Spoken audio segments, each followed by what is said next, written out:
Cik Hadin. Cik Hadin ni dia ada seorang adik. Adiknya bernama Muhammad Nazrid. Pada bulan Disember 2025, adik dia ni telah memaklumkan bahawa dia telah bercinta dengan seorang wanita daripada China, yang mana dia bertemu dengan wanita tersebut melalui game Mobile Legend. Pada peringkat awalnya, abangnya taklah rasa apa-apa, sebab tak dah ingat ke ni organiknya love lah. Kemudian dapat maklumat bahawa itu adalah percintaan secara online, dan abang dia merujuk kepada rakan-rakan, dan abang dia membaca Telegram yang mana wanita tersebut mempamerkan aksi-aksi yang tidak berapa elok lah, tidak berapa manis, tidak berapa senonoh. Abang dan keluarga merasakan sesuatu yang suspicious.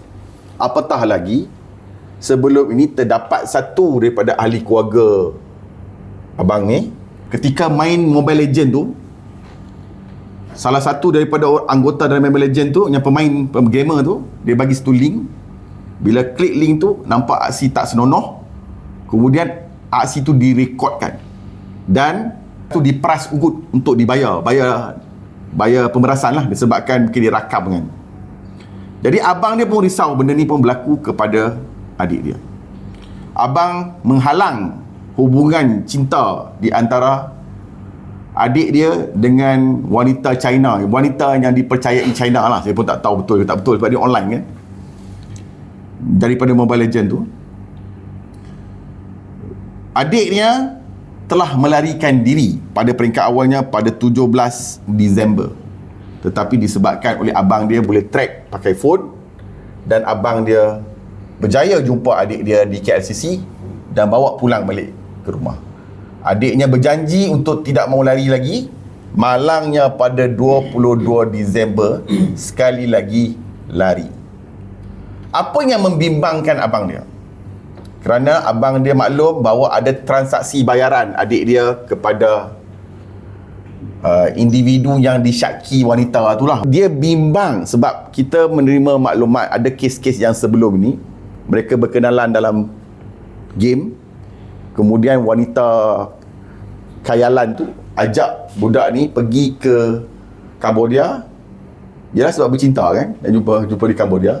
Sampai di Cambodia, mereka dibawa masuk ke dalam scam center, dipaksa menjadi scammer, mangsa perdagangan manusia. Jadi tujuan abang dia datang hari ini adalah untuk meminta semua masyarakat rakyat Malaysia, abang dia akan tunjuk gambar adik dia, berayu kepada semua orang untuk mencari adik dia dan memberikan maklumat di manakah lokasi dan keberadaan adik dia. Adik saya bernama Muhammad Nazrin, berumur 23 tahun. Adik saya bekerja sendiri, mengusahakan perniagaan sendiri.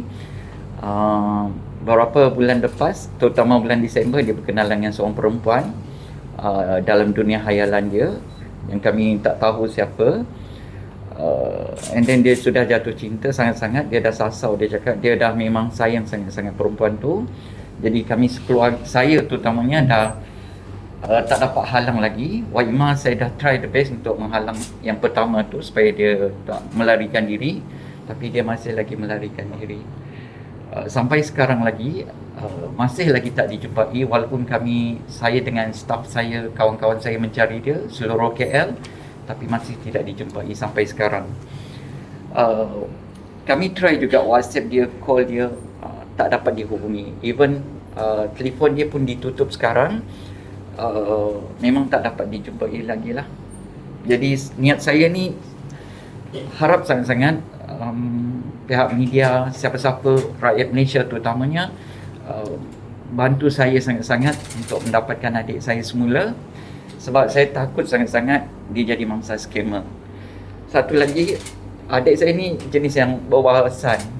Dia memang sangat-sangat seorang yang positif, tapi sejak dia berkenalan dengan perempuan ni melalui game Mobile Legend, dia memang totally dah tak kenal lagi siapa keluarga dia, siapa saya.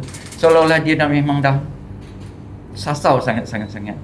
Cik Hadin, apa yang dia mahu, Dia mau masyarakat, kawan-kawan, sahabat-sahabat, rakan-rakan media untuk sebarkan gambar adik dia. Bukan niat untuk menjatuhkan reputasi adik dia, niat nak tahu lokasi.